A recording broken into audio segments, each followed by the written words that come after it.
Greetings and welcome to the Community Conversations Report Out. I'm Danielle Harrison, Assistant Director of GuilfordWorks, and I have the pleasure of being here this morning with two of my dear colleagues, Mr. Mac Sims, President of East Greensboro Now, and Ms. Rhonda Pass, Director of Special Programs of Goodwill Industries of Central North Carolina. Thank you all for joining us. Glad to be here. So the purpose of today's conversation is to talk about the Community Conversation series that we held between January and March of 2021. The Community Conversation series was a collective conversation that we had with various stakeholders within the Guilford County community. These stakeholders comprised of organizations and leaders within those organizations, as well as residents within the Guilford County community. And so, during those conversations, we all asked questions to help us understand some of the barriers and challenges that individuals in the communities are facing. And so today, I would first like to give both Rhonda and Mac an opportunity to talk about their respective organizations. Mac, could you tell us a little bit about what you do at East Greensboro Now? Well, thank you. I'm glad to be here. And let me say first, we're sitting in one of the best centers in East Greensboro, the Wicker Center right here in Barber Park. And this is one of the most used centers in East Greensboro. But we also have here right in East Greensboro the Gay City YMCA, known as Hayes Taylor. We have Gateway Research Park, and we have the beautiful gardens next door. Now, what we've been doing in East Greensboro Now, we've been doing it for some time. We've been engaging our community and how we can change economic development to our best needs. We also talk about minority ownership. There's a tremendous need to develop businesses in East Greensboro and develop business persons in East Greensboro. So these are the things that we do. One of the things that we also do is community engagement, where we got together to talk about the needs of this community. One of the things we found out in community engagement is this: we have to involve the community to make a difference. We can't go anymore without involving the community to make those people excited about being a part of this. And last but not least is economic development. We've been doing a lot of work in economic development. How do we bring more business in East Greensboro? How do we make people in Greensboro not have to leave East Greensboro to make a difference in the community? How can we bring more business toward us, and how can we enhance those businesses? That's a little bit of what we do. That's how we got into community engagement, and we'll hear more about that as we talk a little bit more about our work and what we did in community engagement. Wow, so that is a lot, and I will say that is one of the things that we appreciate about East Greensboro Now, as well as Goodwill Industries of Central North Carolina, are the facts that you are community focused. So Rhonda, could you tell us about what you do at Goodwill Industries? Yes, I am the director of our special programs at Goodwill Industries, but it's not so much just what I do, it's what our entire organization does. And one of the things that we do is we are customer and people focused. We want to make sure that when people enter our organization, our career center, that we're providing effective and efficient services. So what are those services? Those services are training, education, case management. A lot of people kind of say, I had no idea about Goodwill services. And we're more than just a retail store. We are a resource. And as Mac has stated, we are heavily involved in community outreach and making sure that we make a footprint in the community and that individuals know about these services so that we can get into some of these communities and provide the services needed. We can make sure that people have employability skills. We can make sure that they're getting the digital skills that they need to apply for employment. And not only that it's something that we can't do, that we can provide a resource, that we can reach out to East Greensboro Now, that we can reach out to GuilfordWorks or NCWorks to make sure that we're connecting them in the community. Thank you, Rhonda. And as Rhonda mentioned, all of the services that Goodwill Industries of Central North Carolina offers, we at GuilfordWorks are also focused on workforce solutions in the realm of education, training, and other opportunities for job seekers in the Guilford County community. And so thank you all for being here and for contributing to this conversation today. We at GuilfordWorks established a systemic barriers task force at the beginning of this year. And the purpose of that task force was to gain an understanding of the barriers and challenges that our great neighbors in the Guilford County community are experiencing. One of the steps of the task force was to establish an action plan. And that action plan comprised of various steps and approaches to helping to alleviate some of those challenges. In doing so, the Community Conversation Series was established with our partners here of East Greensboro Now and Goodwill Industries of Central North Carolina. We held over a dozen community conversations between January and March of 2021, and we talked to roughly 100 individuals, both formally and informally, but mostly in a virtual platform. And during those conversations, we gained valuable insight that we will report out during today's conversation. We at GuilfordWorks understand what some of those barriers and challenges that our great neighbors are experiencing, such as homelessness, underemployment, and unemployment. However, today we will talk about some of those challenges and barriers that were discovered during our community conversation series.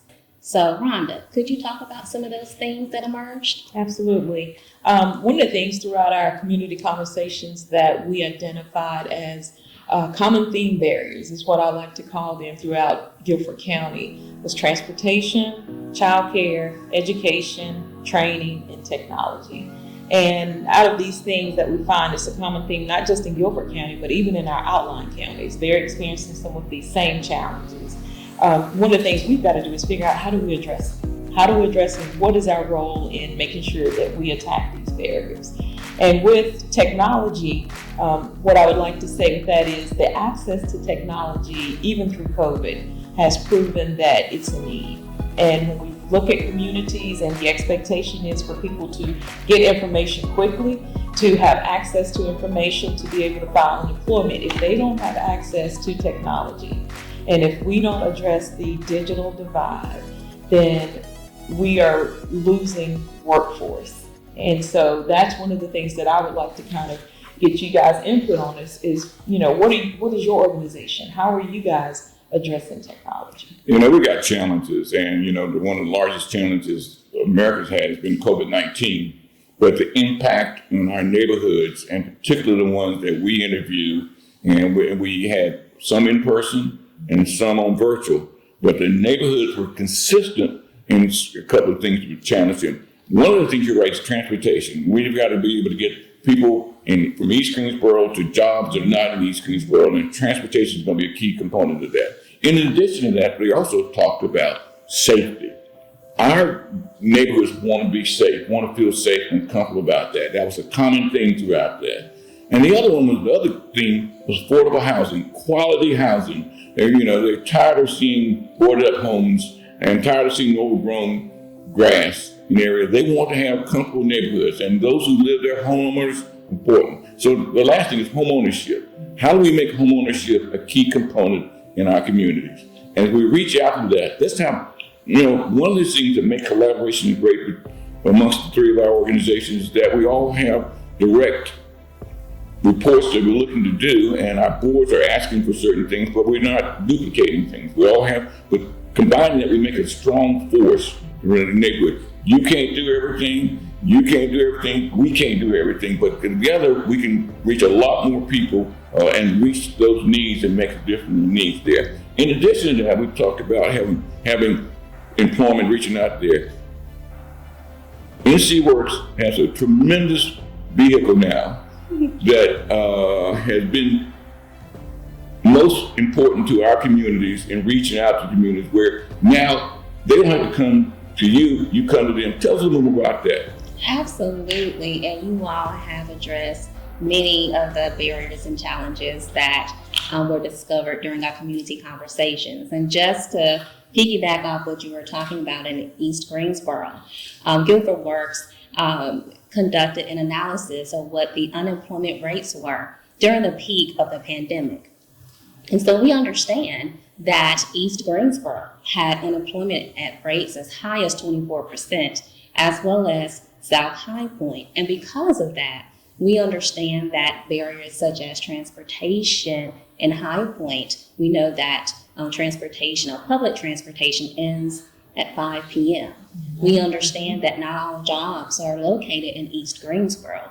And because of that, we decided as an organization to have a mobile career center that we are stationing in disadvantaged communities across the county. And so we've been able to have the mobile career center stationed in neighborhoods in East Greensboro, where we've partnered with the Greensboro Police Department and with other organizations such as East Greensboro Now.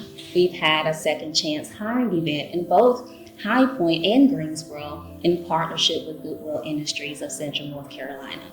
And so the purpose of this mobile career center is to help alleviate some of those challenges and barriers with the technology divide that Rhonda just mentioned, and also to ensure that our residents are able to register with the MC Works Career Centers and to also participate in various educational and training opportunities as well right in their neighborhoods. So we're super proud of our mobile career center and the different activities that we've been able to partner with you all with. Danielle, and I think too that we can all agree, our three organizations, that we're taking these services into these communities. And it takes effort and it takes grit to say we've got to get out of the four walls and we've got to take these services out to the communities, because that's where the need is. And I think we talk about this, and I think a key component is partnerships. Not only do I have the partnership with your two organizations, Goodwill and East Greensboro, but in our organization, be able to do the things we do in the areas that I mentioned. We've got about 26, 27 partnerships in the last couple of years to reach out there. In addition to that, one of our key partners is the City of Greensboro. The City of Greensboro has been a strong component in our partnership, particularly in housing, particularly in community engagement. They've been there, and that support, we couldn't do housing. We've got several housing initiatives going on and expect to expand that housing even further next year. Certainly, the pandemic is going to tell us one way or the other. There's the guidance on that force on that. But it makes a difference. So partnerships are key components to what we're trying to do. And one of how we got together was through Dr. Sid, when we talked about reaching out to this community, he's with UNCG. And what we're going to do is take this information, go back and understand and put a plan together to go back and see how do we address these needs. Not only too often, our neighborhoods see us come in, take information, and never hear from us again. They get all this information. This is not going to happen this time. We're going to create a partnership and continue that partnership of doing that. I agree, Mac. And I think too, we have to, as organizations and agencies in this community, realize the importance of partnerships, because we have to start unlocking the power of partnerships. And there is power in partnerships. You said it earlier, no one agency or entity can do it all, but together we can make an impact in this community. Absolutely. And so I want to ask the two of you, what are some key takeaways that you discovered during these community conversations? Well, I'll tell you, we took a theme of our organization called Invest East. And it's looking at the positive sides we have in our neighborhoods and how do we build upon the positive. You can't build upon negatives. When we talk about those things we can change, the opportunity for housing, opportunity for development, commercial development, we can use those positive change, and we bring positivity to our communities.